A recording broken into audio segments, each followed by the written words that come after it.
Ok, krećemo sa jednom temom koja je meni obeležila ovu prethodnu nedelju, jer povezuje određene stvari koje se stalno ponavljaju i koje su problematične što se tiče odnosa sa javnošću i predizborne kampanje.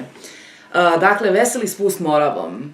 Prethodne nedelje ministar prirodnih resursa Milan Bačević sastao se sa delegacijom kineske Exim banke i Gedžuba korporacije. Posle sastanka Bačević je rekao medijima da su kineski partneri spremni da odmah krenu izgradnju nekoliko malih hidroelektrana u okviru projekta Kanal Morava. On je spomenuo da postoje dve mogućnosti finansiranja tih malih hidroelektrana. Jedna od njih je direktno investiranje, što meni deluje jako neverovatno. Znači, u okviru koncesije mi bi njima ustupili prirodne resurse, oni bi tu izgradili hidroelektranu i onda imali određeni profit. Ono što znamo o studiju izvodljivosti, to u što je javnost imala uvid, a to je kad nam je Bačević pokazao kako izgleda ta studija. Stigla je ta famozna studija i vi imate prilike da je sada vidite iz moje ruke.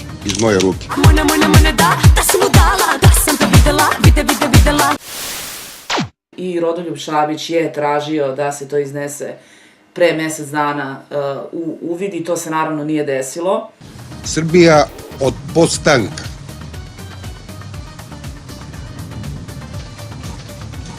i svih narednih vekova nema veću razvojnu šansu od ovoga što vam ja sada pokazujem. Is it a deal? Is it a deal? Is it a deal? I hope so one day. Jer iz ove studije proističu mogućnosti za hiljade i hiljade različitih projekata.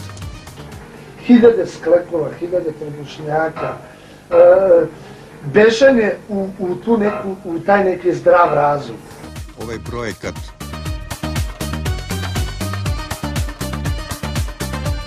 Srbiju svrstava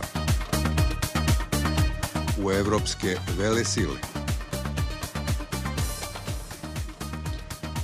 Ne zbog toga što će Moravom da krstare brodići i brodovi,